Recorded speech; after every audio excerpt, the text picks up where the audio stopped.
शर्त के अनुसार 10,000 स्वर्ण मुद्राएं देनी पड़ेंगी। अपनी सहेली की बात पर मायरा का दम सूख गया। वह 10,000 स्वर्ण मुद्राएं कहां से लाती? मजबूरन मायरा आंखें बंद करके राजकुमार लक्ष्य की ओर बढ़ी और एक झटके में अपने कांपते होंठ उसकी दिल की जगह पर रख दिए, जबकि राजकुमार लक्ष्य हक्का बक्का कभी सामने खड़ी लड़की को तो अब कभी अपनी सफेद बेदाग कुर्ते पर लगे गुलाबी निशान को देख रहा था। रात के किसी पल मायरा को अपने होठों पर किसी की उंगलियों का। एक जमाने की बात है, एक बहुत ही सुंदर राज्य हुआ करता था। वहां के राजा बहुत ही दयालु और न्यायप्रिय थे। वह राज्य अपनी ताकत और व्यापार के लिए पूरे देश में मशहूर था। उस राज्य के युवराज का नाम था लक्ष्य। युवराज लक्ष्य सिर्फ अपनी बहादुरी के लिए ही नहीं, बल्कि अपनी खूबसूरत शक्ल और रोबदार व्यक्तित्व के लिए भी जाने जाते थे। उनकी आंखों में एक गहरा सुकून था, चेहरे पर हमेशा गंभीरता छाई रहती थी। वे राजसी वस्त्र पहनते थे जो उनकी शान को 4 गुना बढ़ा देते थे। उनके आसपास हमेशा सेवक और सिपाही रहते थे जो उनसे एक खास दूरी बनाए रखते थे। युवराज लक्ष्य की मौजूदगी में हर कोई सावधान रहता था, क्योंकि उनका रुतबा बहुत ऊंचा था। युवराज लक्ष्य के माता पिता का देहांत तब हुआ था जब वे बहुत छोटे थे। उनके पिता महाराज और माता महारानी एक बार युद्ध से लौटते वक्त रास्ते में डाकुओं के हमले में शहीद हो गए थे। उस वक्त लक्ष्य सिर्फ 15 वर्ष के थे। उन्हें इस विशाल राजमहल में अकेला छोड़ दिया गया था। उनके पिता के कुछ विश्वासी सेवक थे जिन्होंने उनकी देखभाल की थी। उन सेवकों ने पूरी ईमानदारी से लक्ष्य को बड़ा किया, उन्हें युद्ध कला सिखाई, राजकाज सिखाया और एक योग्य युवराज बनाया।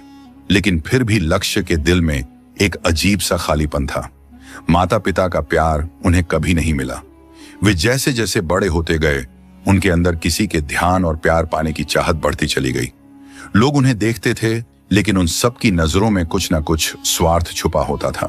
कोई उनके पद की वजह से उनका सम्मान करता, तो कोई उनकी दौलत की वजह से, लेकिन सच्चे दिल से उन्हें कोई नहीं चाहता था। यह बात लक्ष्य को अंदर ही अंदर तोड़ती रहती थी। उसी राज्य में एक पड़ोसी राज्य था। वहां के राजा विक्रमादित्य बहुत ही दयालु और न्यायप्रिय थे। राज्य में चारों तरफ खुशहाली थी। राजा विक्रमादित्य की कोई संतान नहीं थी, लेकिन राजा के एक बहुत ही खास और वफादार सेनापति थे जिनका नाम था सेनापति अर्जुन। सेनापति अर्जुन की एक बेटी थी जिसका नाम मायरा था। मायरा बेहद सुंदर और जीवंत स्वभाव की थी। उसकी मुस्कान में एक अजीब सा जादू था। वह हमेशा खुश रहती थी और अपने आसपास के लोगों को भी खुश रखती थी। उसके लंबे काले बाल, बड़ी बड़ी काली आंखें और गोरा रंग उसे और भी खूबसूरत बनाते थे। मायरा के पिता सेनापति अर्जुन राजा के बहुत करीबी थे, इसलिए मायरा को राजमहल में आने जाने की पूरी छूट थी। राजा और रानी उसे अपनी बेटी की तरह मानते थे। मायरा के भाई भी थे जो राजा की सेना में काम करते थे, लेकिन मायरा के माता पिता का देहांत एक बीमारी में हो गया था जब वह बहुत छोटी थी। उसके बाद उसके भाइयों ने उसे पाला था, लेकिन उसकी भाभियां उससे बहुत अच्छे से पेश नहीं आती थीं। वे हमेशा उसको बोझ की तरह देखती थीं और उसके खर्चे उठाना उन्हें भारी लगता था। मायरा अपने भाइयों के घर में एक अनचाही चीज बनकर रह गई थी। उसकी जिंदगी बहुत मुश्किल थी। सिर्फ राजमहल में जाकर और अपनी सहेलियों के साथ समय बिताकर ही वह कुछ खुशी महसूस कर पाती थी। उन दिनों राज्य में एक बड़ा उत्सव होने वाला था। यह उत्सव हर साल मनाया जाता था जब सभी पड़ोसी राज्यों के राजा, महाराजा और राजकुमार सुवर्णपुर आते थे। यह एक ऐसा समय था जब राजनीतिक संबंध मजबूत होते थे, व्यापार की बातें होती थीं और नए रिश्ते बनते थे। पूरे राज्य में खुशी का माहौल था। राजमहल को फूलों से सजाया गया था, हर तरफ दीपक जल रहे थे और नाच गाने की तैयारियां चल रही थीं। मायरा भी इस उत्सव में बहुत उत्साहित थी। उसकी सहेलियां भी राजमहल में थीं और सब मिलकर इस उत्सव का आनंद लेने की योजना बना रही थी। मायरा उस दिन बहुत सुंदर लग रही थी। उसने गुलाबी रंग का लहंगा पहना हुआ था जिस पर सोने की कढ़ाई की हुई थी। उसके गले में मोतियों का हार था और कानों में सोने की बालियां। उसके बाल खुले थे जो उसकी कमर तक लहरा रहे थे। महल के एक खास हिस्से में उत्सव का आयोजन किया गया था। वहां एक बड़ा सा दरबार सजाया गया था जहां राजा और अन्य महत्वपूर्ण लोग बैठे हुए थे। चारों तरफ नौकर चाकर सेवा में लगे थे। खाने पीने की व्यवस्था बहुत शानदार थी। नाचने गाने वाले अपनी कला का प्रदर्शन कर रहे थे। पूरा माहौल बहुत ही खुशनुमा और राजसी था। मायरा अपनी सहेलियों के साथ एक कोने में बैठी हुई थी। उनकी बातों का विषय राज्य के नए मेहमानों से लेकर नए आभूषणों और वस्त्रों तक फैला हुआ था। मायरा हमेशा की तरह अपनी चमकीली मुस्कान चेहरे पर सजाए हुए सबकी बातों में शामिल हो रही थी। तभी उसकी एक सहेली ने उसे कहा कि देखो तो, सामने युवराज लक्ष्य आए हुए हैं। वे रणभूमिपुर राज्य के युवराज हैं और बहुत ही रोबदार व्यक्तित्व के मालिक हैं। मायरा ने उस तरफ देखा तो सचमुच एक बेहद खूबसूरत और शानदार व्यक्तित्व वाला युवराज वहां खड़ा था। उसने शाही पोशाक पहनी हुई थी, सफेद रंग का कुर्ता और ऊपर से लाल रंग का अंगरखा। उसके चेहरे पर एक गंभीरता थी और आंखों में गहरा सुकून। उसके आसपास उसके सेवक खड़े थे जो उससे एक खास दूरी बनाए हुए थे। युवराज लक्ष्य वाकई में बहुत खास थे। उनकी मौजूदगी ही ऐसी थी कि लोग उनसे डरते थे और सम्मान करते थे। मायरा की दूसरी सहेली ने भी कहा कि हाँ, उनके बारे में बहुत सी कहानियां मशहूर हैं। कहते हैं कि वे किसी आम इंसान से बात तक नहीं करते, हमेशा एक खास घेरे में रहते हैं, बहुत ही गंभीर स्वभाव के हैं। मायरा ने युवराज लक्ष्य को बस एक नजर देखा। वे वाकई बहुत खास थे। उनके चेहरे से ही उनकी शान झलक रही थी। उनके बोलने का तरीका, उनका चलने का अंदाज, सब कुछ इतना शाही था कि मायरा एक पल के लिए उन्हें देखती ही रह गई। तभी उसकी एक सहेली ने शरारत से कहा कि अच्छा मायरा, एक शर्त लगाते हैं। तुम्हें युवराज लक्ष्य के पास जाना होगा और कुछ ऐसा करना होगा जो उन्हें चौंका दे। कोई ऐसी हरकत जो वे सोच भी ना सकें। मायरा के माथे पर बल पड़ गए। यह क्या बेवकूफी है, मैं ऐसा कभी नहीं करूंगी, उसने कहा। करना पड़ेगा वरना पूरे 1000 स्वर्ण मुद्राएं देनी होंगी, उसकी सहेली ने मुस्कुराते हुए कहा। उसकी आंखों में शरारत चमक रही थी। 1000 स्वर्ण मुद्राएं मायरा के लिए बहुत बड़ी रकम थी। वह तो एक साधारण परिवार से थी और इतनी बड़ी रकम उसके पास कहां से आती। इससे भी बढ़कर वह अपनी सहेलियों के सामने हार मानने को तैयार नहीं थी, खास तौर पर जब बात चुनौती की हो। थोड़ी हिचकिचाहट के बाद जो उसके चेहरे पर साफ दिख रही थी, मायरा ने हार मान ली। ठीक है, लेकिन याद रखना यह पूरा पागलपन है और अगर कुछ हुआ तो इसके जिम्मेदार तुम सब होगी। उसने गहरा सांस लिया। दिल की धड़कनें बहुत तेजी से धड़क रही थीं, जिन्हें बड़ी मुश्किल से संभाला, जैसे कोई तूफान आने वाला हो। उसके कदम अब धीरे धीरे युवराज लक्ष्य की तरफ बढ़ने लगे थे। दरबार का शोर धीरे धीरे उसके कानों में कम होता चला गया। उसे सिर्फ अपने कदमों की आहट सुनाई दे रही थी। हर कदम के साथ उसका दिल सीने से बाहर निकलने को बेताब था। युवराज लक्ष्य किसी जरूरी बात में लगे हुए थे। उनका चेहरा इस वक्त बहुत गंभीर था और वे किसी की तरफ देख भी नहीं रहे थे। उनका पूरा ध्यान सिर्फ अपनी बात पर था। मायरा उनके बिल्कुल करीब पहुंच गई। उसकी नजर सीधे युवराज लक्ष्य के दिल की जगह पर जाकर अटक गई। उन्होंने सफेद बेदाग कुर्ता पहना हुआ था और उसके ऊपर लाल रंग का अंगरखा। एक पल के लिए उसके हाथ कांप उठे। वह शर्मिंदगी और डर के मिले जुले एहसास से घिर गई। पूरा शरीर जैसे सुन्न हो चुका था। उसका जी चाहा कि इस बेवकूफी भरी शर्त को छोड़ दे। मुझे यह नहीं करना चाहिए। लेकिन फिर उसे 1000 स्वर्ण मुद्राओं की याद आई। 1000 स्वर्ण मुद्राएं, पूरी 1000। मायरा ने सोचा कि अगर वह यह शर्त हार गई तो उसे 1000 स्वर्ण मुद्राएं देनी पड़ेंगी और उसके पास इतनी बड़ी रकम कहां से आएगी। उसके भाई तो उस पर पहले ही बोझ समझते हैं। अगर उन्हें पता चला कि उसने शर्त में इतना बड़ा नुकसान किया है तो वे उसे कभी माफ नहीं करेंगे। इससे बेहतर तो यह है कि वह यह छोटा सा काम कर दे। बस एक पल का ही तो काम है। और फिर बिना किसी हिचकिचाहट के, एक पल के लिए भी सोचे बगैर, मायरा ने अपने लाल होंठों को युवराज लक्ष्य के अंगरखे के दिल की जगह पर रख दिया। यह सिर्फ एक पल का खेल था। एक बिजली का झटका जैसा दोनों को लगा। युवराज लक्ष्य की आंखें हैरत से फैल गईं। उन्होंने अपनी बात एकदम से रोक दी और नजर उठाकर मायरा को देखा। उनकी आंखों में एक ऐसी चमक थी जो मायरा ने पहले कभी नहीं देखी थी। वह चमक उत्सुकता, हैरत और एक गहरी कशिश का मिला जुला एहसास था। मायरा एक पल के लिए वहां ठहरी। युवराज लक्ष्य की आंखों में उभरते हुए सवाल को महसूस किया और फिर जैसे ही होश आया वह वहां से भाग गई। दरबार से बाहर निकलकर उसने एक लंबी सांस ली, जैसे उसे दोबारा जिंदगी मिली हो। उसकी दोनों सहेलियां हंसते हुए उसके पीछे आई थीं। मायरा, तुमने तो कर दिखाया, तुम तो जीत गई, उसकी एक सहेली ने खुशी से कहा। मायरा का दिल अभी तक तेजी से धड़क रहा था। उसे अपनी जीत का एहसास तो था, लेकिन इसके साथ ही एक अजीब सा डर भी था। उसने मुड़कर दरबार की तरफ देखा, जहां युवराज लक्ष्य अब एकदम पत्थर बने बैठे थे। उनकी आंखें अब भी मायरा के जाने वाले रास्ते पर जमी हुई थीं। चेहरे पर अजीब से भाव थे जिन्हें पढ़ना मुश्किल था।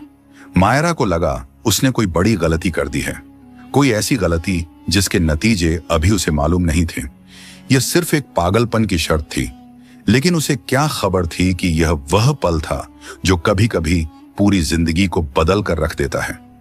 युवराज लक्ष्य के दिमाग में वह चेहरा, वे लाल होठों का निशान और वह कुछ जादू भरे पल बड़ी गहराई से अपने दिल पर छाप छोड़ चुके थे। वे नहीं जानते थे यह लड़की कौन है, लेकिन वे यह भी जानते थे कि वे उसे ढूंढ निकालेंगे, और चाहे इसके लिए उन्हें कितनी भी मेहनत क्यों ना करनी पड़े। उनकी जिंदगी का सुकून एक पल में उस लड़की के होठों के स्पर्श से बिखर चुका था। दरबार से भागने के बाद मायरा ने अपनी सहेलियों के साथ उस घटना को हंसी मजाक में उड़ा दिया था। यह उसके लिए सिर्फ एक पल का जोश था, एक ऐसी हरकत जिसे वह कल तक पूरी तरह भुला चुकी थी।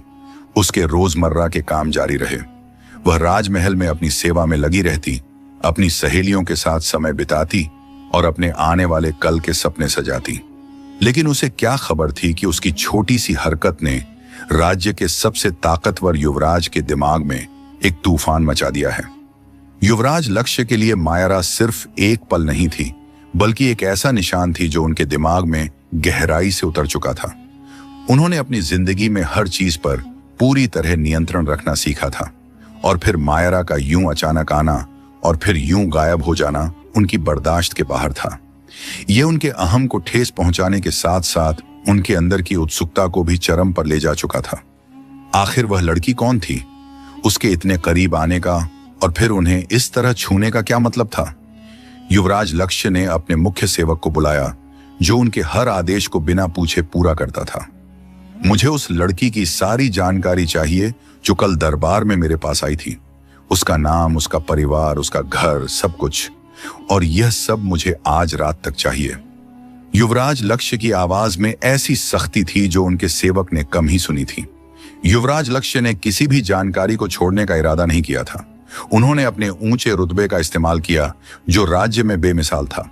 उनके लिए मायरा को तलाश करना कोई मुश्किल काम नहीं था। वे राज्य के सबसे ताकतवर युवराज थे जिनके पास किसी भी चीज की कोई कमी नहीं थी।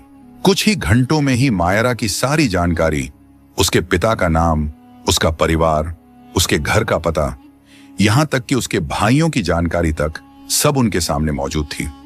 युवराज लक्ष्य की आंखों में एक नई तरह का जुनून उभर आया। अब वे मायरा को हासिल करना चाहते थे। यह सिर्फ एक जिज्ञासा नहीं, बल्कि एक गहरी भावनात्मक प्यास भी बन चुकी थी। उन्होंने मायरा के चेहरे को कई बार याद किया, उसके होठों के निशान को अपने अंगरखे पर महसूस किया, और उनका इरादा और भी मजबूत होता चला गया। अगले कुछ दिन मायरा के लिए बिल्कुल सामान्य रहे। वह राजमहल जाती, अपनी सहेलियों के साथ हंसती बोलती और घर आकर आराम करती। उसे एहसास नहीं था कि एक अनजान परछाई उसका पीछा कर रही है। एक काले रंग का रथ अक्सर उसके पीछे दिखाई देता, जो पल भर के लिए नजर आता और फिर जल्दी ही गायब हो जाता। मायरा को लगता कि शायद यह सिर्फ उसका भ्रम है, या शायद वह इतनी थकी हुई है कि उसे हर रथ अपना पीछा करता हुआ लगता है। लेकिन वह रथ किसी और का नहीं, युवराज लक्ष्य का था। वे खुद उस रथ में बैठकर मायरा का पीछा कर रहे थे। वे उसे दूर से देखते, उसकी हर गतिविधि पर नजर रखते और उसके बारे में और जानने की कोशिश करते। मायरा यह सोच भी नहीं सकती थी कि उसका और युवराज लक्ष्य का भला क्या संबंध हो सकता है। वे इतने बड़े युवराज और वह एक साधारण सी लड़की। एक दिन जब मायरा राजमहल से वापस आ रही थी और सुनसान रास्ते पर थी, वही काला रथ एक बार फिर उसके पीछे आता दिखाई दिया। इस बार वह बहुत करीब था। मायरा का दिल जोर जोर से धड़कने लगा। उसने अपने कदमों की रफ्तार बढ़ा दी, लेकिन रथ ने भी अपनी रफ्तार बनाए रखी। मायरा ने घबराकर आसपास देखा। उस रथ के अलावा और मायरा के अलावा वहां कोई दूसरा इंसान नजर नहीं आ रहा था। डर की एक ठंडी लहर उसकी रीढ़ की हड्डी में दौड़ गई। उसे अब पूरा यकीन हो चुका था कि यह सिर्फ कोई संयोग नहीं है। अचानक रथ उसके सामने आकर रुक गया। मायरा ने घबराकर देखा और उसके कदम वहीं के वहीं रुक गए। अगले ही पल रथ का दरवाजा खुला और युवराज लक्ष्य रथ से बाहर निकले। उनकी आंखों में वही पुरानी चमक थी जो उन्होंने दरबार में देखी थी, लेकिन इस बार उसमें गुस्सा और एक अजीब सा जुनून भी शामिल था। मायरा का रंग एकदम से सफेद पड़ गया। उसने देखा कि युवराज लक्ष्य ने इस वक्त भी वही अंगरखा पहना हुआ था जो उन्होंने उस दिन दरबार में पहना था। दिल की जगह पर मायरा के होठों का हल्का सा निशान अब भी मौजूद था। यह देखकर मायरा को बेहद शर्मिंदगी और साथ ही साथ डर महसूस हुआ। युवराज लक्ष्य धीमे कदमों से मायरा की तरफ बढ़ रहे थे। उनकी शख्सियत इतनी असरदार थी, उनका अंदाज इतना रोबदार था कि मायरा डर के मारे पीछे हट गई। उसके हाथ कांप रहे थे और गला सूख चुका था। युवराज लक्ष्य ने उसके करीब आकर उसके चेहरे को गौर से देखा। उनकी आंखें मायरा की आंखों में गहराई से डूब गईं और मायरा को ऐसा लगा जैसे वे उसकी आत्मा तक में झांक रहे हों। माहौल में खामोशी छाई हुई थी, सिर्फ उन दोनों की सांसों की आवाजें सुनाई दे रही थीं। हवा में एक ऐसा ठंडापन था जैसे कोई तूफान आने वाला हो। युवराज लक्ष्य ने अपने खास रोबदार अंदाज में लेकिन ठहरे हुए शब्दों में कहना शुरू किया, तुम मेरे होश चुराकर यूं जा नहीं सकती। इस एक बात ने मायरा के होश उड़ा दिए। इसका मतलब था कि युवराज लक्ष्य उसे ढूंढकर उसके पीछे आए थे। उसके दिल में एक ही वक्त में डर, हैरत और कुछ समझ न आने वाले एहसास छा गए। उसे लगा जैसे उसके चारों तरफ दुनिया गोल गोल घूमने लगी हो। वह किसी ऐसे खेल का हिस्सा बन चुकी थी जिसकी उसे खबर भी नहीं थी। युवराज लक्ष्य के चेहरे पर एक जीत भरी मुस्कुराहट उभरी, जैसे वे अपने शिकार को अपनी पकड़ में ले चुके हों। मायरा को मालूम नहीं था कि उसकी जिंदगी का सबसे खतरनाक और जुनूनी अध्याय शुरू होने वाला था। उसे यह भी मालूम नहीं था कि उसकी आजादी का आखिरी दिन हो सकता है।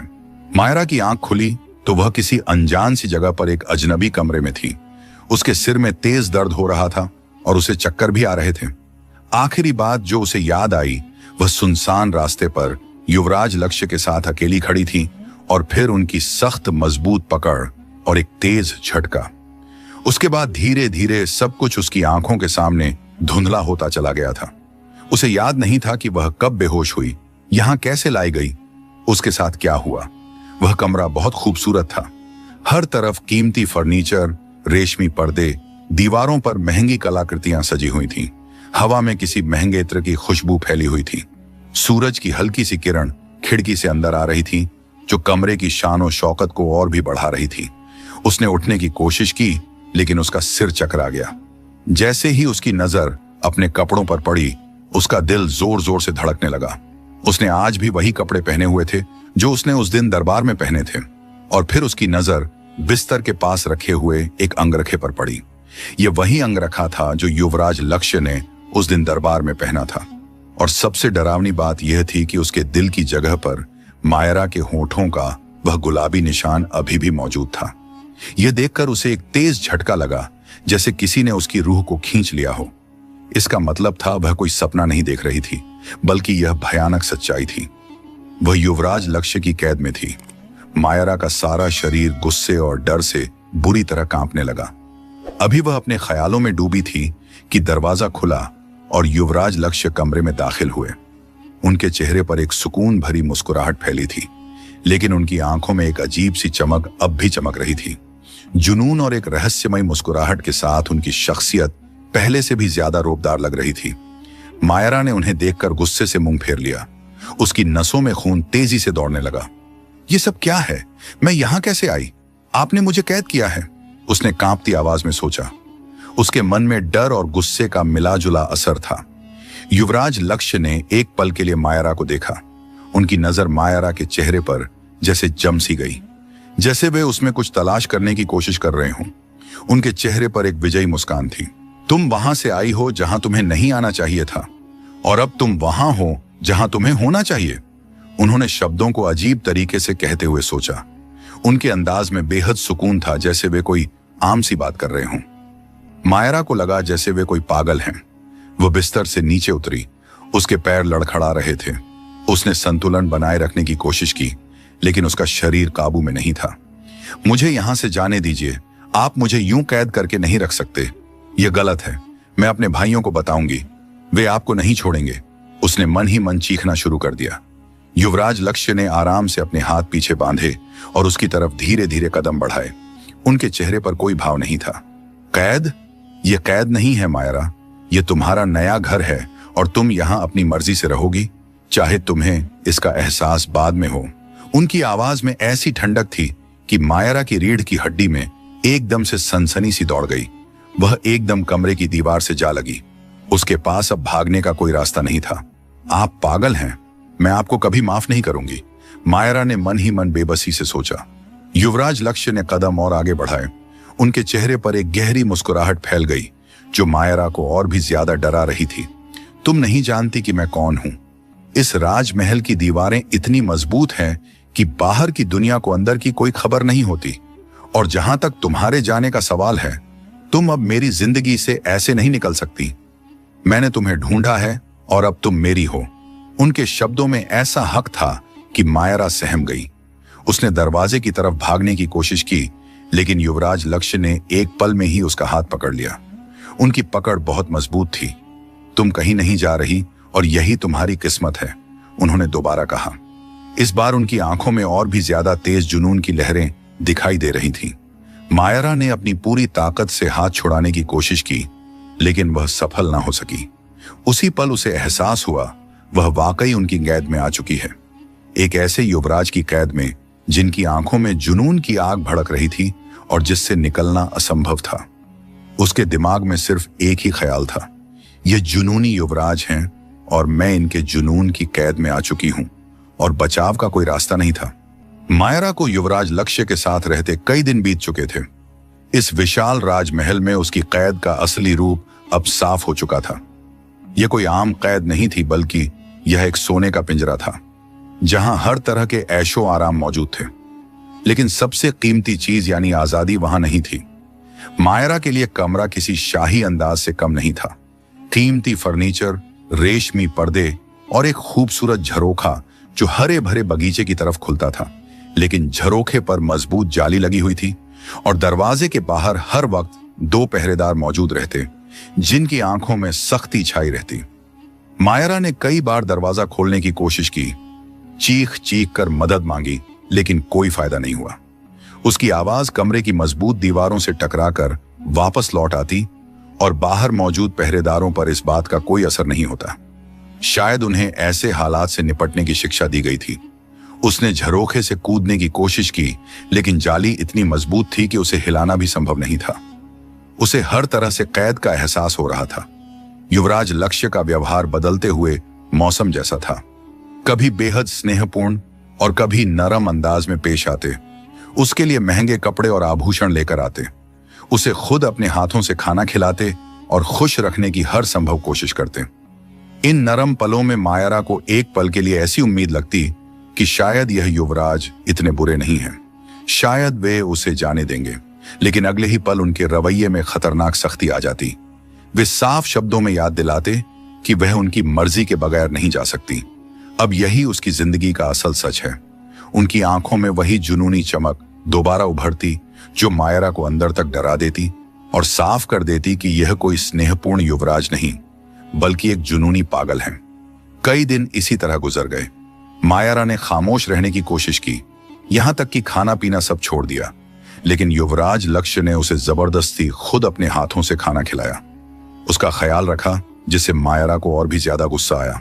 उसे लगा यह युवराज पूरी तरह उस पर अपना नियंत्रण रखना चाहते हैं। मायरा की कोशिशें नाकाम रहती। उसे एहसास होने लगा कि वह अब उनकी कैद से आजाद नहीं हो सकती। उसे यह बात समझ आ चुकी थी कि युवराज लक्ष्य एक ऐसा सख्त कैद का घेरा बना चुके हैं जो उसकी कोई कोशिश सफल नहीं होने देगा। एक शाम युवराज लक्ष्य उसके कमरे में दाखिल हुए। उनके हाथ में एक पुरानी सी पोथी थी। वे मायरा के करीब आए और खामोशी से उसके सामने बैठ गए। मायरा ने गुस्से से मुंह फेर लिया। वह उन्हें देखना भी बर्दाश्त नहीं करती थी। युवराज लक्ष्य ने उसे एक पल के लिए देखा। उनके चेहरे पर एक अजीब सी उदासी थी। उन्होंने गहरा सांस लिया और पोथी को अपनी गोद में रख लिया। क्या तुम मुझसे नफरत करती हो?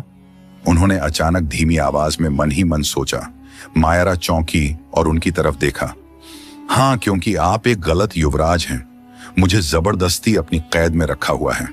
क्या आपको जरा भी एहसास है कि एक लड़की अगर एक रात भी घर से बाहर रहे तो उसकी मान मर्यादा पर सवाल उठने लगते हैं? और आपने तो मुझे इतने दिनों से अपनी कैद में रखा हुआ है। सोचिए क्या इज्जत रह गई है मेरी समाज में। समझ में नहीं आता कि मैं क्या मुंह दिखाऊंगी लोगों को। मेरे सपने, मेरी इज्जत, सब कुछ आपने तबाह कर दिया। मायरा की बड़ी बड़ी आंखों से आंसू फिसलकर उसके गालों पर बहने लगे। आप आखिर हैं कौन? आप क्यों किसी को ऐसे कैद में रखते हैं? उसने मन ही मन नफरत और गुस्से से सोचा। युवराज लक्ष्य के चेहरे पर एक उदास मुस्कुराहट बिखर गई। मुझसे नफरत मत करो मायरा, मैं तो तुम्हें पागलों की तरह चाहता हूं। तुमने मुझे वह सुकून दिया है जो मेरे अंदर कभी भी नहीं था। जब उस दिन तुम दरबार में मेरे पास आई थी, मुझे लगा जैसे मुझे कोई बहुत कीमती तोहफा मिल गया हो, जो स्वयं भगवान ने मेरे लिए भेजा हो। मैं तुम्हें खोना नहीं चाहता मायरा। डर लगता है कि अगर कोई झरोखा या दरवाजा खुला रह गया तो तुम चली जाओगी और मेरी जिंदगी फिर से सुनी हो जाएगी। इसलिए मैं हर झरोखे और हर दरवाजे पर पहरा रखता हूं। तुम्हें देखे बिना नींद नहीं आती। एक नजर देख लेता हूं तो दिल में चैन आ जाता है और एक सुकून भरी मीठी नींद आती है। मैं सिर्फ इतना पाने की आस रखता हूं कि तुम मेरी आंखों के सामने रहो। मैं पूरी जिंदगी सिर्फ तुम्हें देखकर सुकून से काट सकता हूं। उनकी आवाज में एक ऐसी शिद्दत थी जो मायरा के दिल को छू गई। यह शब्द युवराज लक्ष्य के जुनूनी व्यवहार के पीछे छिपे गहरे अकेलेपन और प्यार की प्यास का खुलासा कर रहे थे। मायरा एक पल के लिए खामोश हो गई। उन शब्दों की गहराई को समझने की कोशिश करने लगी। उसे एहसास हुआ कि युवराज लक्ष्य का यह जुनून सिर्फ ताकत का दिखावा नहीं, बल्कि शायद किसी गहरे खालीपन और प्यार की प्यास का नतीजा था। लेकिन उसने अपना चेहरा युवराज लक्ष्य की तरफ से गुस्से से मोड़ लिया। युवराज लक्ष्य ने उसकी इस बेरुखी को दिल से महसूस किया। उन्होंने हाथ बढ़ाकर मायरा को छूना चाहा, लेकिन उनका हाथ हवा में ही रुक गया।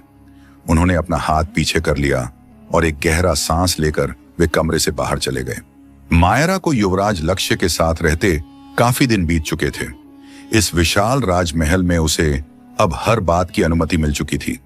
अब उसके कमरे के बाहर पहरेदार भी खड़े नहीं होते थे। वह आजादी से पूरे राजमहल में घूम फिर सकती थी, जैसे चाहे जो चाहे अपनी मर्जी से कर सकती थी। हैरत की बात यह थी, उसे कभी भी किसी चीज के लिए मनाही नहीं थी। बस मायरा को बाहर जाने की अनुमति नहीं थी। उसे रोज अपने घर वालों की याद आती थी और इस याद में वह शिद्दत से तड़प रही थी। पूरा 1 महीना हो गया था उसे अपने घर से गायब हुए। इस 1 महीने में उसके घर वालों की क्या हालत हुई होगी। जरूर उसके चरित्र पर उंगलियां उठाई गई होंगी। वह इसी सोच में डूबी हुई थी। शाम धीरे धीरे गहरी होती जा रही थी। अंधेरा हर तरफ फैल रहा था। वह बाहर बगीचे में बैठी थी। जब युवराज लक्ष्य का रथ आंगन में आकर रुका, मायरा का ध्यान उनके रथ की तरफ गया। उन्हें देखा तो वह जल्दी से उनकी तरफ आई, जो अभी अभी रथ से बाहर निकले थे। युवराज लक्ष्य मायरा को अपने करीब आता देख चौकस हुए। उसके पास आए। क्या हुआ तुम्हें? ठीक तो हो? उनके सवाल पर मायरा तेजी से बोली, मुझे अपने घर जाना है। मैं यहां अब और नहीं रुक सकती। युवराज लक्ष्य की आंखें एक पल के लिए संकुचित हो गईं। फिर उन्होंने नरमी से कहा, तुम कहीं भी नहीं जा सकती। तुम यह समय मेरे साथ बिताओ। मेरे प्यार को महसूस करो। मैं कितना चाहता हूं तुम्हें, और तुम अभी तक मेरे दिल के प्यार को पहचान नहीं सकी। उनकी बात पर मायरा जोर से चिल्लाई, आप क्या चाहते हैं? मुझे इससे कोई मतलब नहीं। आप कृपया मुझे यहां से जाने दें, वरना मैं एक दिन यहां से खुद ही भाग जाऊंगी। युवराज लक्ष्य ने गर्दन को एक तरफ झुकाकर उसे रुचि से देखा। इतनी हिम्मत है तुम्हारे अंदर कि तुम मेरी अनुमति के बगैर मेरे राजमहल से कदम भी बाहर निकाल सको? यह बात मायरा अच्छे से जानती थी। उसकी आंखों में आंसू जमा हो गए। वह जानती थी कि जिद और गुस्से से वह इन युवराज को नहीं मना सकती। शायद नरमी से मान जाएं, शायद उसके आंसुओं से पिघल जाएं। यह सोचकर ही उसने विनती करके युवराज लक्ष्य को राजी करने की कोशिश की। समझने की कोशिश करें, मैं इतने दिनों से घर से गायब हूं। मेरे घर वाले मुझे लेकर परेशान हो रहे होंगे। आप कृपया मुझे यहां से जाने दें। कृपा करें, मुझ पर दया करें। उसकी बात के जवाब में युवराज लक्ष्य ने हाथ बढ़ाकर उसकी आंखों से बहते आंसुओं को साफ कर दिया और बोले, तुम मुझ पर दया क्यों नहीं कर लेती? मुझसे प्यार कर लो। कह दो कि तुम सिर्फ मेरी हो। मुझसे वादा करो कि तुम यहां से सिर्फ अपने घर जाओगी, और वह भी मेरे साथ। उसके बाद तुम तुरंत मेरे साथ वापस आ जाओगी। फिर हम दोनों विवाह कर लेंगे। जिंदगी आसान हो जाएगी। जब चाहे अपने घर वालों से मिल सकती हो। बताओ, अगर मेरी शर्त मंजूर है तो मैं तुम्हें आज ही तुम्हारे घर लेकर जाऊंगा। उनकी बात और उनकी शर्त सुनकर मायरा की रूह कांप गई। यही तो वह नहीं चाहती थी। अगर वह युवराज लक्ष्य के साथ अपने घर गई तो उसके भाई उसकी गर्दन काट देंगे। मायरा ने कुछ कहने की कोशिश की, लेकिन युवराज लक्ष्य ने उसकी बात को बीच में ही रोक दिया। देखो, इस बात पर बहस मत करो। मैं तुम्हें इस तरह जाने नहीं दे सकता। तुम समझ नहीं सकती कि मैं किस हालत में हूं। तुम मेरे प्यार को महसूस क्यों नहीं कर लेती? मैं दिन रात तुम्हारे आगे पीछे घूमता हूं। मैं तुम्हें साफ शब्दों में बता चुका हूं कि तुमसे किस कदर प्यार करता हूं। तुम फिर भी मुझे मेरे प्यार का जवाब प्यार से क्यों नहीं देती? मुझे ऐसा लगता है अगर तुम चली गई तो मैं तुम्हें खो दूंगा। युवराज लक्ष्य के शब्दों में अजीब सी बेबसी और बेचैनी थी। मायरा कुछ पल खामोश रही। आंखों से आंसू लगातार बह रहे थे। वह सोच रही थी अब युवराज लक्ष्य को क्या कहे, और फिर वह खामोश वहां खड़ी रही। युवराज लक्ष्य भी काफी देर तक खामोशी से उसे देखते रहे। रात के समय जब युवराज लक्ष्य अपने कक्ष में पहुंचे तो मायरा वहां मौजूद नहीं थी। उन्होंने नौकरानी को देखा तो वह बोली कि वह खाना नहीं खा रही हैं, कह रही हैं कि उन्हें भूख नहीं है। नौकरानी की बात पर युवराज लक्ष्य ने गहरा सांस लिया। फिर वे मायरा के कमरे की ओर बढ़ गए। दरवाजा थोड़ा सा खुला हुआ था। उसे खोलकर युवराज लक्ष्य अंदर दाखिल हुए तो मायरा पलंग पर घुटनों के आसपास अपने बाजू लपेटकर बैठी थी और चेहरा छुपाए हुए थी। युवराज लक्ष्य ने उसे उदासी से देखा। वे इस लड़की को किस तरह समझाएं कि इस लड़की के पहले स्पर्श ने, उसकी मौजूदगी के एहसास ने ही उन पर क्या असर किया है। वे कुछ पल खामोशी से खड़े मायरा को देखते रहे। फिर वे आगे आए। मायरा के कदमों के करीब बैठकर उन्होंने हाथ आगे बढ़ाया और मायरा के पैरों पर अपना भारी हाथ रख दिया। मायरा को जैसे बिजली का झटका लगा। उसने चेहरा ऊपर किया और खुद को और भी समेट लिया। युवराज लक्ष्य उसकी तरफ नहीं देख रहे थे। वे सामने दीवार पर लगी एक तस्वीर की ओर निगाहें जमाए बैठे थे। फिर उनकी गंभीर आवाज कमरे में गूंजने लगी। मैं बहुत छोटा था जब मेरे माता पिता का देहांत हो गया। युद्ध से लौटते समय डाकुओं के हमले में वे शहीद हो गए। मैं उस समय इस पूरी दुनिया में अकेला रह गया था। तुम्हें पता है मैं उस वक्त सिर्फ 15 वर्ष का था और इतने बड़े राजमहल में अकेला रहता था। मेरे पिता के कुछ खास सेवक थे जिन्होंने मेरी देखभाल की। वे बहुत वफादार थे। उन्होंने पूरी ईमानदारी से मुझे पाला, मुझे बड़ा किया, मेरी हर जरूरत का ख्याल रखा। लेकिन फिर भी मेरे दिल में एक अजीब सा खालीपन था। मैं जैसे जैसे बड़ा होता गया मेरे अंदर किसी का ध्यान पाने की चाहत बढ़ती चली गई। मैं चाहता था लोग मुझे ध्यान से देखें, और लोग देखते भी थे, लेकिन उनकी नजरों में एक स्वार्थ छिपा होता था। मुझे आज तक ऐसा इंसान नहीं मिला जिसकी मौजूदगी ने मुझे सुकून दिया हो। मायरा, तुम वह पहली लड़की हो जिसकी मौजूदगी में मुझे सुकून आता है। जब मैंने पहली बार तुम्हें दरबार में देखा, मैं तुम्हारी एक ही नजर में दीवाना हो गया था। तुमने उस वक्त मेरे करीब आकर मेरे दिल की धड़कनों को अपने होठों से छुआ था। तुम्हारी वह मासूम सी शरारत मेरी जिंदगी का एक कीमती खजाना बन गई। मैं तुम्हें हर सूरत में पाना चाहता था। मैं जानता हूं मेरा तरीका गलत है, लेकिन मैं क्या करूं? मेरे दिल से यह डर नहीं जाता कि तुम मुझे छोड़कर चली जाओगी। मैं सच कह रहा हूं, मुझे तुमसे बहुत प्यार है। उन्होंने हाथ बढ़ाकर मायरा के बाजू को अपने हाथ में लिया और उसे खुद के करीब करते हुए उसके बालों को समेटकर उसे नरमी से अपने सीने से लगा लिया। उनकी पकड़ सख्त थी, जैसे वे सचमुच मायरा के दूर जाने से डरे हुए हों। पहली बार था जब मायरा ने उनकी उपस्थिति को इतने करीब से महसूस किया था। मायरा की सांस उनके सीने में अटक गई थी। उसकी नाक से युवराज लक्ष्य की खुशबू उसके पूरे वजूद में फैल रही थी। दिमाग पर जैसे धुंध छा गया था और कानों में युवराज लक्ष्य की आवाज गूंज रही थी। मैं तुमसे बहुत प्यार करता हूं मायरा, तुम्हें खोने के ख्याल से डरता हूं। और मायरा जो उनसे दूर जाना चाहती थी, खुद को उनसे दूर नहीं कर पाई। चुपचाप आंखें बंद किए उनके चौड़े सीने से लगी रही। चलो खाना खा लो। तुम खाना नहीं खाओगी तो मैं भी नहीं खाऊंगा, उन्होंने मायरा को खुद से अलग करते हुए प्यार से कहा। मायरा कहना चाहती थी, तुम्हारे खाने या ना खाने से मुझे क्या फर्क पड़ता है, लेकिन कह ना सकी और चुपचाप उनके साथ उठकर नीचे भोजन कक्ष तक चली आई। उस रात के बाद युवराज लक्ष्य मायरा के लिए और भी नरम हो गए थे। वे अभी भी उसे बाहर की दुनिया में जाने नहीं देते थे। उनका डर अब भी बना हुआ था।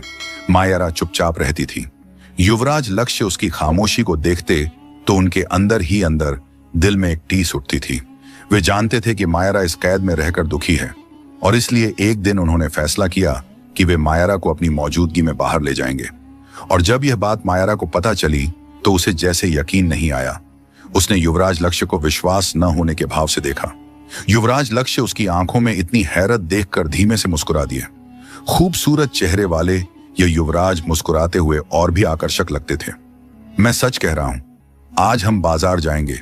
मैं चाहता हूं तुम मेरे साथ खुश रहो और मेरे बारे में जल्द से जल्द फैसला करो कि तुम भी मुझसे प्यार करने लगी हो। फिर हम दोनों विवाह करेंगे और मैं तुम्हें बहुत खुश रखूंगा मायरा। उन्होंने हाथ बढ़ाकर मायरा के गाल को छूना चाहा, लेकिन मायरा पीछे हट गई। उस रात जब उन्होंने उसे अपने सीने से लगाया था, जब मायरा को होश आया, वह काफी देर तक खुद को डांटती रही कि उसे यूं युवराज लक्ष्य के सीने से नहीं लगना चाहिए था। आखिर उनके व्यक्तित्व के जादू में वह कैसे बंध गई थी कि उनके सीने से ना जाने कितनी देर तक लगी बैठी रही। इसी वजह से अब उसने युवराज लक्ष्य से दूरी बनाना शुरू कर दी थी। युवराज लक्ष्य की मौजूदगी और उनका असर मायरा पर गहराई से असर करने लगा था, और यह मायरा बिल्कुल नहीं चाहती थी। वह ऐसे युवराज से प्यार कैसे कर सकती थी जो एक पत्थर दिल शासक की तरह उसे अपनी कैद में रखते थे और जबरदस्ती अपना प्यार थोपने की कोशिश भी करते थे। वह उनसे प्यार कर ही नहीं सकती थी और इसी वजह से युवराज लक्ष्य से कतराती रहती थी। युवराज लक्ष्य का हाथ जो मायरा का गाल छूने के लिए उठा था, हवा में ही ठहर गया। उन्होंने एक नजर अपने हाथ को देखा और फिर उनकी दूसरी नजर मायरा पर पड़ी। मायरा ने निगाहें झुका ली। एक मजबूरी सी मुस्कुराहट के साथ सिर हिलाते हुए वे मायरा से दूर हो गए। तुम तैयार हो जाओ, हम कुछ ही देर में बाहर चलेंगे। ये कहने के बाद वे मायरा के कमरे से बाहर निकल गए। मायरा बाहर जाने के नाम से ही बहुत खुश हो गई थी। उसका मन नहीं मान रहा था। वह बिना तैयार हुए ही युवराज लक्ष्य के साथ बाहर चली जाए। कितने दिनों के बाद वह बाहर की दुनिया को देख पाएगी, आजादी से सांस ले पाएगी। वह जल्दी जल्दी तैयार हुई। युवराज लक्ष्य आंगन में उसका इंतजार कर रहे थे। जब मायरा तैयार होकर आई तो युवराज लक्ष्य उसे मोहित होकर देखते रह गए। वह हल्के पीले रंग का लहंगा पहने हुए थी। काले लंबे घने बाल खुले हुए थे जो कमर पर लहरा रहे थे। आमतौर पर वह बालों को बांधकर रखती थी, लेकिन आज खुले बाल और हल्का सा श्रृंगार, बड़ी बड़ी काली आंखों में काजल की मोटी रेखा, वह बेहद खूबसूरत लग रही थी। पहली बार मायरा ने इस तरह सजकर उनके सामने कदम रखा था, वरना इससे पहले वह कई कई दिन तक बिना चेहरा धोए, उलझे बालों और मैले कपड़ों में पूरे राजमहल में घूमती रहती थी। हालांकि उस रूप में भी युवराज लक्ष्य को वह अच्छी लगती थी, लेकिन आज वह तैयार होकर उनके दिल पर बिजलियां गिरा रही थी। युवराज लक्ष्य ने बड़ी मुश्किल से खुद को संभाला। मायरा के लिए रथ का दरवाजा खोला, फिर खुद भी सवार होते हुए उसे लेकर राजमहल से निकल गए। वे उसे लेकर सीधे एक भोजनालय में आए थे। भोजनालय बिल्कुल खाली था। दीपकों की रोशनी में जगमग करता हुआ मानो तारों की महफिल सजी हो। जिस हिस्से में युवराज लक्ष्य और मायरा बैठे थे, वहां सेवकों के अलावा कोई नहीं था। मायरा ने हैरानी से चारों तरफ देखा तो युवराज लक्ष्य उसके कान के करीब झुककर धीमे स्वर में बोले, मैं नहीं चाहता था कि आज हमारे बीच कोई तीसरा इंसान मौजूद हो, इसलिए मैंने यह पूरा भोजनालय तुम्हारे लिए खाली करवा दिया। अब तुम्हारे और मेरे अलावा यहां कोई नहीं होगा। उनकी यह बात सुनकर मायरा की रीढ़ की हड्डी में सनसनी दौड़ गई और पलकें भारी होकर झुक गईं। युवराज लक्ष्य आकर्षक अंदाज में मुस्कुराते हुए उसका हाथ थामकर उसे मेज तक ले आए, जिस पर फूल बिखरे हुए थे और दीपक जल रहे थे। जादुई और खामोशी से भरे माहौल में हर तरफ एक नरम रोशनी फैली थी। युवराज लक्ष्य भोजन का आदेश दे चुके थे। भोजन आया तो मायरा चुपचाप खाना खाती रही। भोजन खत्म होते ही युवराज लक्ष्य ने अपनी पोशाक की जेब से एक मखमली थैली निकाली। वह थैली खोलते हुए उन्होंने मायरा का हाथ थामा और उसकी उंगली में एक हीरे की अंगूठी पहना दी। मायरा ने चौंक कर पहले युवराज लक्ष्य को देखा, फिर अपने हाथ में चमकती उस अंगूठी को। मुझसे विवाह करोगी मायरा? क्या तुम मुझसे प्यार करने लगी हो? उनका वही पुराना सवाल हवा में तैर गया। मायरा के होंठ खुलकर फिर से बंद हो गए, पर शब्द नहीं निकले। वह समझ नहीं पा रही थी कि क्या जवाब दे। उसकी खामोशी ने युवराज लक्ष्य के चेहरे पर एक बेबसी भरी मुस्कान भर दी। उन्होंने कुछ और नहीं कहा और पूरे भोजन के दौरान एकदम चुप रहे। भोजनालय से निकलकर दोनों बाजार पहुंचे। मायरा ने कई वस्त्र खरीदे, जिनमें से ज्यादातर युवराज लक्ष्य ने खुद पसंद किए थे। जब वह वस्त्र बदलने के लिए कक्ष की तरफ बढ़ी तो वहीं खड़ी एक दासी अचानक उससे टकरा गई। मायरा चौंक कर उसे देखने लगी, लेकिन दासी बिना कुछ कहे आगे बढ़ गई। उसके हाथ में अचानक एक मुड़ी हुई पर्ची आ गई थी। उसका दिल तेजी से धड़कने लगा। उसने कंप कपाते हाथों से पर्ची खोली। पर्ची में लिखा था कि वह मायरा को बचपन से जानने वाला एक राजकुमार था। दोनों राज परिवार एक दूसरे को जानते थे। उस राजकुमार ने कभी मायरा के लिए विवाह का प्रस्ताव भी भेजा था और उसके भाई भी इस रिश्ते से राजी थे। लेकिन उस रिश्ते को आगे बढ़ने से पहले ही मायरा युवराज लक्ष्य के कब्जे में आ गई थी। वह राजकुमार अब राज्य का नामी न्यायाधीश था। उसे मायरा की लापता होने का पता था और वह चुपचाप उसकी तलाश में लगा हुआ था। उसके साथियों ने भवन में हुई घटना के बारे में उस राजकुमार को बता दिया था और तभी वह समझ गया था कि मायरा युवराज लक्ष्य की पकड़ में है। अपनी पहुंच का उपयोग करके उसने इस बात की पुष्टि भी कर ली थी। आज उसे खबर मिली थी कि युवराज लक्ष्य मायरा को लेकर बाहर आने वाला है और वह पूरी तैयारी के साथ बाजार में मौजूद था। पर्ची में लिखा था कि किसी तरह युवराज लक्ष्य को भटकाकर बाजार से थोड़ी दूर बनी भोजनशाला में पहुंच जाए, आगे वह संभाल लेगा। वह वहीं उसका इंतजार कर रहा है। अगर वह एक बार उसके पास आ गई तो वह उसे हमेशा के लिए युवराज लक्ष्य से दूर ले जाएगा। पर्ची में आगे लिखा था कि वह मायरा से कितना प्रेम करता है। वह तो अपनी माता को मायरा के भाइयों के पास विवाह की तिथि तय करने भेजने वाला था, लेकिन उससे पहले ही मायरा गायब हो गई। लोगों ने मायरा के बारे में गलत बातें की, उसका नाम बदनाम किया, लेकिन उसने कभी मायरा को नहीं भुलाया। हर दिन हर रात उसने मायरा को याद किया। उसने खुद से वादा किया था कि मायरा को ढूंढ निकालेगा, उसे सम्मान दिलवाएगा। कोई उंगली, कोई नजर मायरा के बीते समय की तरफ नहीं उठेगी। वह मायरा को जिस हाल में मिलेगी उसी हाल में अपना लेगा। पर्ची पढ़कर मायरा के दिल की धड़कन तेज हो गई। उसे पता नहीं था कि वह राजकुमार उससे इतना गहरा प्रेम करता है। उसके लिए यह एक उम्मीद की किरण थी, एक सहारा जो अब तक उसे नामुमकिन लगता था। यह उसके पास शायद पहला और आखिरी मौका था युवराज लक्ष्य की कैद से बाहर निकलने का। वह कुछ पल तक खड़ी वहीं सोचती रही, फिर उसने फैसला कर लिया। उसी समय युवराज लक्ष्य भुगतान कर रहा था। मायरा धीरे धीरे पीछे हटी। उसकी पीठ पर सावधान नजर डालते हुए युवराज लक्ष्य किसी युवक से बातचीत में इतना व्यस्त था कि उसने गौर ही नहीं किया कि मायरा वहां से दूर जा रही है। मौका हाथ से निकलने देने का सवाल ही नहीं था। मायरा ने अपने कदम बाहर की ओर बढ़ा दिए। मार्ग सुनसान था। वह तेजी से चल रही थी, चल नहीं रही थी बल्कि भाग रही थी। उसे लग रहा था वह युवराज लक्ष्य की पकड़ से मीलों आगे निकल आई है। जब तक युवराज लक्ष्य ने उसे ढूंढना शुरू किया होगा वह बहुत दूर हो चुकी होगी, लेकिन वह गलत साबित हुई थी। अभी वह दूसरे मार्ग पर ही मुड़ी थी कि बिल्कुल पत्थर बनकर रह गई। उसके ठीक सामने युवराज लक्ष्य का रथ खड़ा था। वह इस कदर डर चुकी थी कि हिलना तक भूल गई थी। जहां थी वहीं पत्थर की मूर्ति बनी खड़ी रह गई। युवराज लक्ष्य रथ के बाहर निकला, सीने पर हाथ बांधे बिल्कुल ठंडे चेहरे के साथ उसे देख रहा था। उसकी आंखों में एक बर्फीली लहर थी। इन मार्गों पर कोई नहीं था सिवाय मायरा और युवराज लक्ष्य के। वह धीमे कदमों से मायरा के पास आया। मायरा को युवराज लक्ष्य के भारी जूतों की गूंज चारों तरफ सुनाई देने लगी। वह मायरा के पास आकर रुक गया। फिर उसने हाथ बढ़ाकर मायरा की बांह को इतनी बेदर्दी से पकड़ा कि उसके मुंह से सिसकारी निकल गई थी। लेकिन अब युवराज लक्ष्य को उसकी तकलीफ से कोई फर्क नहीं पड़ता था। उसने अपना चेहरा मायरा के चेहरे के करीब लाकर दांत पीसते हुए अपनी नाराजगी जताई। युवराज लक्ष्य ने उसे बताया कि उसने उसका विश्वास तोड़ा है। वह उसे बाहर इसलिए नहीं लाया था कि वह उसे धोखा दे।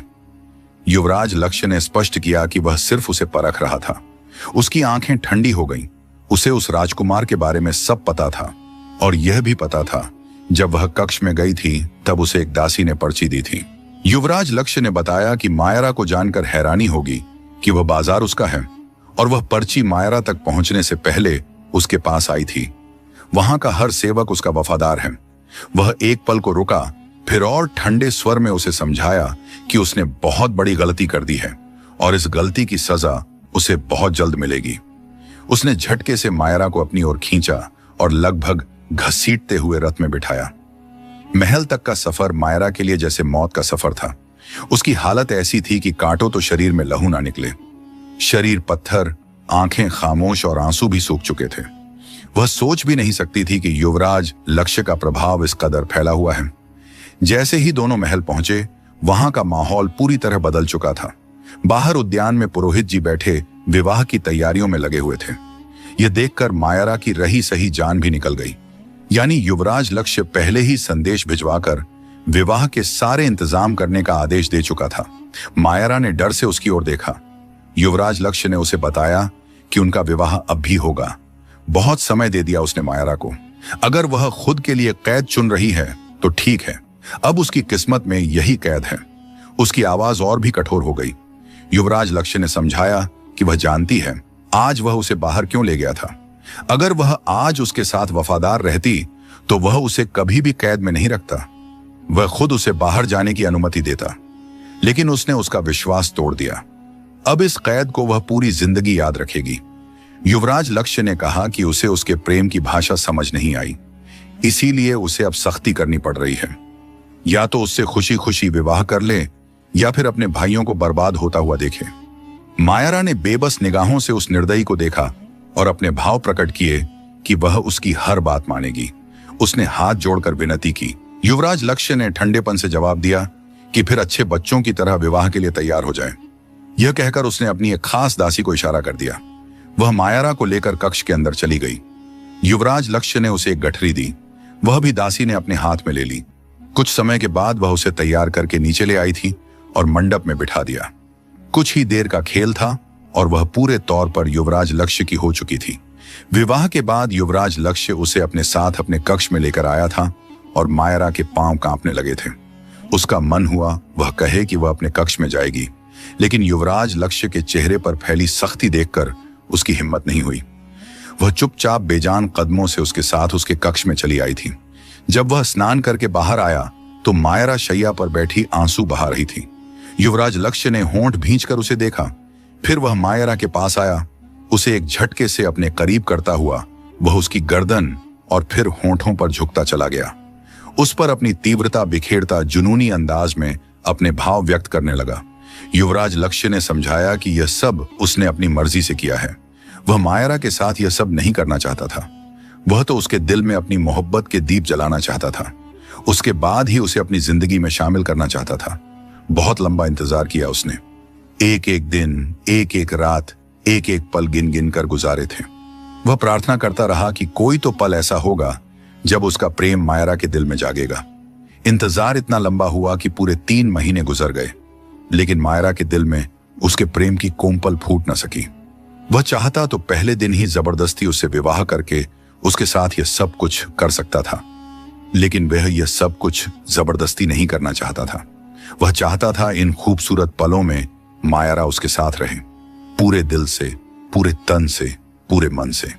लेकिन अब उसे मजबूरन यह सब कुछ करना पड़ा, क्योंकि उसे यकीन हो गया कि मायरा को जब भी मौका मिलेगा वह उसे छोड़कर भाग जाएगी और वह मायरा के बिना जी नहीं सकेगा और ना ही मर सकेगा। लेकिन जो भी हुआ उसमें उसका ही फायदा हुआ। मायरा अब उसकी है और अब वह उससे दूर नहीं जा सकती, किसी भी कीमत पर नहीं। अब मायरा उसकी पत्नी बन चुकी है और उसे कोई छीन नहीं सकता। पहले भी यह काम इतना आसान नहीं था, लेकिन अब तो उसके पास धर्म का अधिकार है। वह देखता है उसे उससे कौन अलग करता है। यह सोचते हुए उसने मायरा के वस्त्रों की डोरियों को खींच दिया था। उसकी मुलायम पीठ पर अपने हाथों का स्पर्श छोड़ता हुआ वह उसकी गर्दन पर झुक गया था। वस्त्र खुद ब खुद उसके शरीर से फिसलकर नीचे गिर चुके थे और अब पूरी तीव्रता से उसके होंठों से होता हुआ उसकी नरम धड़कनों पर आया था। मायरा ने एक शब्द तक नहीं कहा था और ना ही खुद को छुड़ाने की कोशिश, क्योंकि वह जानती थी ये सारी कोशिशें बेकार जाएंगी, इसलिए कोई भी फायदा नहीं था। युवराज लक्ष्य पूरे 3 महीने से मायरा के शरीर को सिर्फ दूर से महसूस करता था और अपने दिल को सुकून देता था। उसने कभी मायरा पर गलत नजर नहीं डाली थी, क्योंकि उसे पता था आज नहीं तो कल मायरा उसकी होगी और तब वह पूरे अधिकार और सम्मान के साथ उसके शरीर पर अपने प्रेम की छाप छोड़ेगा। लेकिन आज की रात वह खुद को काबू नहीं रख पाया, क्योंकि अब तो मायरा उसकी पत्नी बन चुकी थी। दिल से ना सही, लेकिन थी तो पत्नी ही, और वह जो अपने भावों को इतने महीनों से दबाए बैठा था, आज सारे भाव, सारी तीव्रता वह मायरा पर लुटा देना चाहता था। बड़े प्यार से उसने उसका सिर तकिए पर रखा। वस्त्रों की डोरी एक झटके से खींची थी। मायरा ने आंखें बंद कर ली। युवराज लक्ष्य अपने दहकते नरम होंठों से धीरे धीरे उसके पूरे शरीर पर अपना स्पर्श छोड़ता चला गया। उसके अंग अंग पर अपनी तीव्रता लुटाता रहा और उसे सिसकियां भरने पर मजबूर करता रहा। मायरा की उंगली में अपनी उंगलियां फंसाए हुए था। उसकी कांपती बंद पलकों को उसने अपने होंठों से छुआ और फिर युवराज लक्ष्य एक झटके से उसकी नाजुकता में उतर गया। एक गहरी सिसकी थी जो मायरा के होंठों से निकली थी और फिर दोनों की गहरी सांसें जो माहौल को एक जादू भरा असर दे रही थी। ना जाने कितने महीनों का प्यासा था युवराज लक्ष्य। आज अंदर तक तृप्त हो चुका था। एक गहरी सांस लेता हुआ वह खींचकर मायरा को अपने ऊपर कर चुका था और फिर मायरा के सिर के ऊपर अपने होंठ रखता हुआ अब वह उसे अपने सीने में समेट गया। आज उसके दिल को कितना सुकून मिला था यह तो सिर्फ वही जानता था, जबकि मायरा उसके चौड़े सीने पर बेदम होकर लेटी थी। जबरदस्ती ही सही, लेकिन आज उसके शरीर पर युवराज लक्ष्य का अधिकार हो गया था। इसी स्थिति में लेटे ना जाने दोनों कब नींद की गहरी वादियों में उतर गए थे। यहां तक कि सुबह हो गई और सबसे पहले आंख मायरा की खुली थी। वह भी उसके नंगे चौड़े सीने पर सिर रखे लेटी थी। रात का एक एक पल उसकी आंखों के सामने घूम रहा था। वह हड़बड़ाकर उठने लगी, लेकिन युवराज लक्ष्य ने तुरंत खींचकर उसे दोबारा अपने करीब कर लिया था। उसकी तरफ करवट लेते हुए वह उसके माथे को हल्के से अपने होंठों से छू गया। युवराज लक्ष्य ने नींद में ही संकेत दिया कि वह लेटी रहे और कहीं ना जाए। उसकी बाहों का घेरा तंग था। लाख कोशिश के बावजूद भी मायरा उसकी बाहों से निकल ना सकी और फिर दोबारा से उसकी बाहों के घेरे में सिमट कर लेट गई। अगर युवराज लक्ष्य का प्रेम साधारण प्रेम होता तो शायद मायरा खुद को भाग्यशाली समझती, लेकिन मायरा के अनुसार युवराज लक्ष्य साधारण व्यक्ति नहीं था, वह असाधारण था। प्रेम किसी से ऐसे तो नहीं किया जाता कि उसे अपनी कैद में रखकर उसे कैदी बनाया जाए। प्रेम को सामने वाले पर जबरदस्ती नहीं थोपा जाता, लेकिन युवराज लक्ष्य ने अपने पागलपन में सारी हदें पार कर दी थीं। युवराज लक्ष्य की सांसों की आहट मायरा को अपनी गर्दन पर महसूस हुई तो उसके कान खड़े हुए थे। मायरा ने मन ही मन सोचा कि यह क्या पागलपन है। पूरी रात उसे अपनी तीव्रता से तोड़कर रख दिया है। अब उसके अंदर हिम्मत नहीं है, जबकि युवराज लक्ष्य तो उसे खींचकर अपने सीने से बुरी तरह भींच चुका था। फिर जरा सा ऊपर होते हुए वह उसके नरम होंठों पर झुक गया और उसे कुछ भी बोलने का मौका दिए बिना अपनी मनमानियां करने लगा। युवराज लक्ष्य ने अपने भाव प्रकट किए कि मायरा उसकी पत्नी है। वह इतनी कमजोर तो नहीं हो सकती कि सिर्फ एक रात में ही थक जाए। अभी तो पूरी जिंदगी पड़ी है उसे सहने के लिए। यह सोचते हुए वह उसके शरीर पर अपने हाथों का स्पर्श छोड़ने लगा और उसकी इस दीवानगी को देखकर मायरा एक बार फिर से खामोश हो गई। अब दोबारा अपनी तीव्रता से उस पर छाता चला गया। युवराज लक्ष्य को लगा कि यह बड़ी अजीब बात है, दिल ही नहीं भरता। उसने सोचा कि आज कहीं नहीं जाएगा, आज की सारी बैठकें रद्द कर देगा, संदेश भिजवाकर अभी प्रबंधक को बात करेगा। मायरा ने विनती की कि बस करे, अब तो विवाह कर लिया है, वह कहीं नहीं जा रही। युवराज लक्ष्य एकदम खिलखिलाकर हंस पड़ा था। उसने कहा कि ठीक है, जाकर स्नान कर ले। मायरा स्नान गृह जाने के लिए उठी, लेकिन जैसे ही उसकी नजर खुद पर पड़ी थी वह एकदम शर्म से लाल हुई थी और फिर दोबारा चादर खुद के ऊपर लपेट ली, जबकि युवराज लक्ष्य ने हंसते हुए चादर हटाई और उसे अपनी बाहों में लेकर स्नान गृह में बिठा दिया। उसने संकेत किया कि चाहे तो आगे का काम भी वह कर सकता है। मायरा ने दोनों हाथों से खुद को ढकते हुए आंखें बंद करके मना किया और कहा कि वह खुद स्नान कर लेगी। युवराज लक्ष्य बाहर जाए तो वह हंसते हुए बाहर निकल गया। मायरा की पत्नी क्या बनी, युवराज लक्ष्य का रवैया उससे अब एकदम बदल गया था। वह अब मायरा की हर छोटी बड़ी बात को बहुत ध्यान से और धैर्य के साथ सुनता था। मायरा को जब भी कभी गुस्सा आता तो वह उस पर चीखती चिल्लाती या फिर उसे धकेलती तो वह प्रेम से कभी उसके गालों को छू लेता, कभी कानों की लौ और कभी उसके होंठों को, और मायरा जो गुस्से में होती शर्म से लाल पड़ जाती। उसे तो लगता था कि वह उस पर चीखेगा, गुस्सा करेगा, लेकिन युवराज लक्ष्य ऐसा नहीं करता था। वह बहुत नरमी और प्रेम से पेश आता। हर रात वह जल्दी महल आ जाता। मायरा को अपने सीने से तीव्रता से लगाकर पूरी रात एक ही करवट पर लेटा रहता, जैसे उसे डर हो कि अगर वह जरा सा भी उससे दूर हुआ तो मायरा हमेशा के लिए उसे छोड़कर चली जाएगी। मायरा जरा सा भी हिलती तो वह चौंक कर जाग जाता, उसकी हर जरूरत का ध्यान रखता था। मायरा हैरान होती। उसका यह पागलपन, उसकी यह तीव्रता मायरा के दिल में एक अजीब सा एहसास जगाने लगी थी। वह चाहकर भी युवराज लक्ष्य से नफरत नहीं कर पा रही थी। वह उसे बुरा भला कहना चाहती थी, उसे बददुआ देना चाहती थी, लेकिन इस मामले में वह अब पूरी तरह बेबस होती जा रही थी। और उस रात की बात है, उस रात युवराज लक्ष्य ने मायरा को बिल्कुल बेबस कर दिया था। मायरा ने उसे गुस्से में धक्का दिया, लेकिन जब युवराज लक्ष्य दोबारा उसके करीब आने लगा तो मायरा का धैर्य टूट गया और उसने गुस्से में उसके चेहरे पर एक जोरदार थप्पड़ दे दिया। मायरा के मन में आया कि वह बहुत घटिया व्यक्ति है जिसने सिर्फ और सिर्फ उसके साथ जबरदस्ती की है। वह उसे कभी माफ नहीं करेगी। उसकी आंखें आंसुओं से भीग चुकी थीं। युवराज लक्ष्य की आंखें लाल अंगारे की तरह जल उठीं। वह उसे घूरता रहा, फिर अचानक जुनूनी अंदाज में उसकी तरफ बढ़ा। दोनों हाथों से उसे थाम लिया।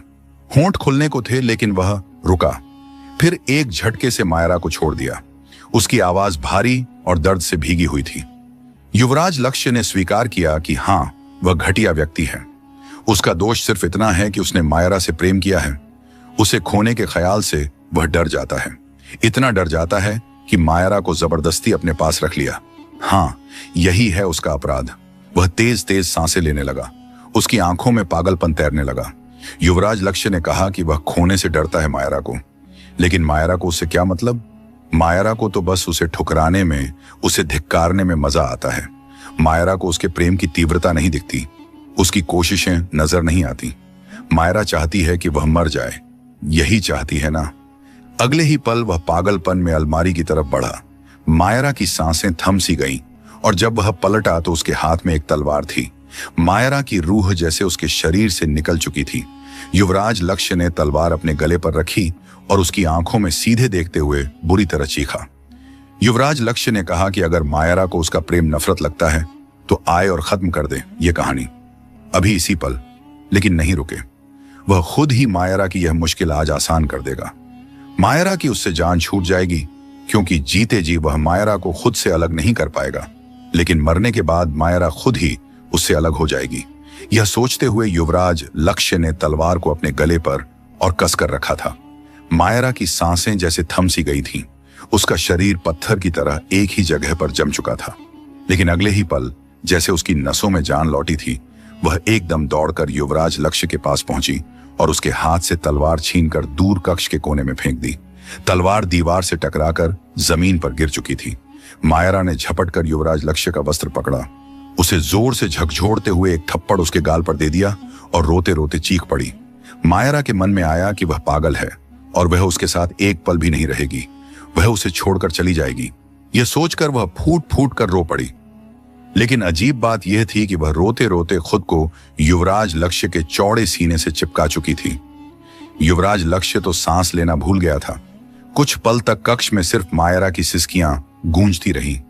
फिर उसने उसके बालों को धीरे से समेटा और उसकी गर्दन के पिछले हिस्से पर अपने होंठ रख दिए। उसकी आवाज टूट रही थी। युवराज लक्ष्य ने कहा कि हां, वह पागल है, मायरा के लिए पागल है, तो मायरा उसके प्रेम को समझ ले। वह तो मायरा के पैर पकड़ने तक को तैयार है, लेकिन मायरा उसे छोड़कर मत जाए। वह मायरा के बिना नहीं रह सकता। उस रात ने मायरा के दिल में एक अजीब सी हलचल पैदा कर दी थी। उस रात जब मायरा बाजार गई थी, उस रात वह राजकुमार मायरा का इंतजार करता रह गया था। बाद में उसे मालूम हुआ कि युवराज लक्ष्य उसकी योजना का पता लगा चुका है और उसने मायरा को दोबारा कैद कर लिया है। अब उस राजकुमार का धैर्य जवाब दे चुका था। वह जानता था अगर उसे युवराज लक्ष्य से लड़ना है तो अब यह मुकाबला खुलकर करना होगा। उसने ठान लिया था अब वह खामोश नहीं रहेगा। लेकिन उसके पिता ने उसे रोकने की कोशिश की। उसके पिता ने समझाया कि इस मामले में मत पड़े। जब मायरा का अपना भाई ही उसे मरा हुआ मान चुका है तो फिर वह क्यों अपनी जान को खतरे में डाल रहा है? युवराज लक्ष्य से उलझना आसान नहीं है, लेकिन वह राजकुमार अब पीछे नहीं हट सकता था।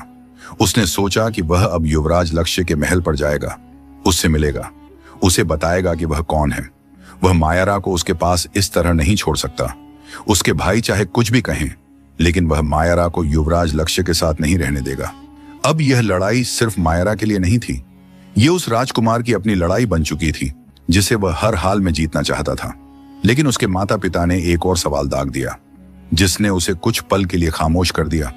उसके माता पिता ने पूछा कि अगर वह मायरा को वापस ले भी आए तो क्या करेगा? क्या उससे विवाह करेगा?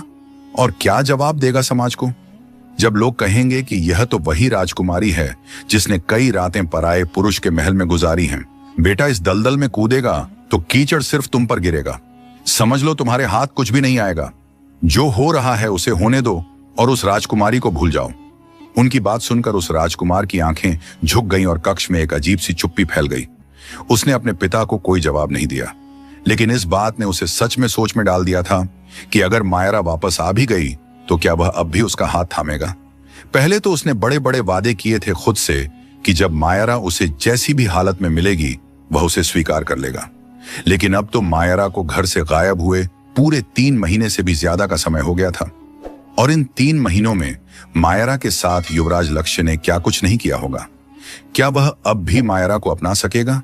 क्या वह एक ऐसी राजकुमारी का हाथ थाम सकेगा जिसने कई रातें एक अजनबी महल में एक अजनबी पुरुष के साथ गुजारी हो? यह सोचकर उस राजकुमार की रूह जैसे उसके शरीर से अलग हो गई। उसने सोचा कि वह चाहे मायरा को अपने साथ रखे या ना रखे, लेकिन वह मायरा को युवराज लक्ष्य के पास भी नहीं रहने देगा। अगर मायरा उसकी नहीं तो फिर युवराज लक्ष्य की भी नहीं। काफी देर तक वह राजकुमार इसी बारे में सोचता रहा और फिर करवटें बदलने के बाद वह इस नतीजे पर पहुंचा था। मायरा का रवैया अब युवराज लक्ष्य के साथ बदल गया था। वह अब युवराज लक्ष्य की बातों पर जिद करती, उसे तंग करती, शरारतें करती, इच्छाएं रखती। शायद उसके दिल में भी युवराज लक्ष्य के प्रेम की एक छोटी सी कली खिलने लगी थी। उसके भाइयों ने पलटकर भी उसे नहीं देखा था। सिर्फ एक वह राजकुमार ही था जिसने उसकी तलाश करने की कोशिश की थी। यह कोशिश भी उसके भाई कर सकते थे, लेकिन उन्होंने कभी हिम्मत नहीं दी। माता पिता के बाद वह तो घर में सिर्फ एक फालतू चीज बनकर रह गई थी, जिसके खर्चे उठाना भी उन लोगों को भारी लगता था। उसका अस्तित्व उन सब पर बेहद भारी हो गया था। मायरा को वापसी का कोई रास्ता दिखाई नहीं दे रहा था। शायद इसीलिए वह युवराज लक्ष्य को अपनी किस्मत मान बैठी थी। और फिर युवराज लक्ष्य बुरा तो नहीं था, उसे चाहता भी तो बहुत था। उसके प्रेम में कोई कमी नहीं थी। फिर कैसे वह उसके पास जाने से खुद को रोक पाती? युवराज लक्ष्य को लगने लगा था कि जिंदगी अब पटरी पर आ गई है, जहां उसे खुशियां मिलने वाली हैं। लेकिन वह नहीं जानता था कि अब आगे क्या होने वाला है। उस दिन वह अपने दरबार में बैठा था जब उसके महल के बाहर खड़े रक्षक का संदेश आया था। युवराज लक्ष्य को हैरत का एक जोरदार झटका लगा था। राजदूत राजदूत वहां क्या कर रहे हैं? उसने पूछा। रक्षक ने तेजी से सारी बात बता दी तो युवराज लक्ष्य की आंखों में खून उतर आया। जिस समय वह महल पर पहुंचा, राजदूतों की भारी टुकड़ी उसके महल में प्रवेश कर रही थी। युवराज लक्ष्य ने खा जाने वाली निगाहों से मुख्य दूत को घूरा और फिर उस राजकुमार की ओर देखा। फिर उसकी निगाहें मायरा से जाकर उलझ गई, जो सहमी हुई एक कोने में खड़ी थी। लेकिन युवराज लक्ष्य को महल में प्रवेश होता देखकर भी वह उसके करीब नहीं आई थी। और यह देखकर युवराज लक्ष्य का दिल एक पल में ही डूबकर उभर आया था। कहीं यह सब कुछ मायरा ने उस राजकुमार के साथ मिलकर तो नहीं किया? हो सकता है वह उसे भटका रही हो।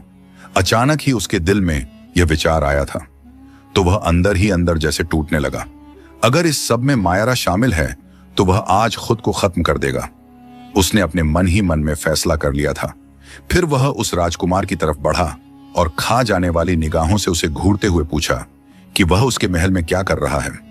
उसके सवाल पर उस राजकुमार ने बनावटी हैरानी का प्रदर्शन करते हुए कहा कि क्या युवराज लक्ष्य को नहीं पता कि वह यहां क्या करने आया है?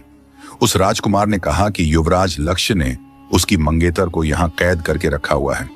वह उसे यहां से ले जाने आया है। युवराज लक्ष्य के लिए बेहतर यही होगा कि वह मायरा को यहां से जाने दे, वरना उसका अंजाम बहुत बुरा होगा। राजदूतों के पास सारे सबूत हैं और उसके एक इशारे पर युवराज लक्ष्य की प्रतिष्ठा 2 कौड़ी की होकर रह जाएगी।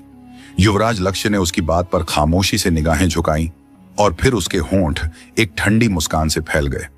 युवराज लक्ष्य ने कहा कि क्या वह यह कहना चाहता है कि वह मायरा को यहां उसकी मर्जी के बिना रख रहा है? क्या वह पागल है? मायरा उसकी पत्नी है, वह उसे कैद करके क्यों रखेगा? युवराज लक्ष्य के पास सारे सबूत हैं कि उनका विवाह हुआ है और विवाह में मायरा की मर्जी शामिल है।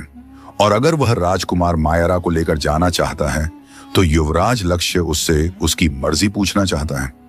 अगर उसने मायरा को यहां कैद करके रखा होगा तो वह उसके साथ चली जाएगी, लेकिन अगर वह अपनी मर्जी से उसके साथ रह रही होगी तो उसका फैसला युवराज लक्ष्य के पक्ष में होगा। इतना कहने के बाद वह रुक गया। उसका दिल बुरी तरह धड़क रहा था। फिर उसने गर्दन मोड़कर अपने पीछे खड़ी मायरा को देखा, जो सिमटी हुई दीवार से लगी खड़ी थी। युवराज लक्ष्य ने पूछा कि क्या मायरा यहां से जाना चाहती है?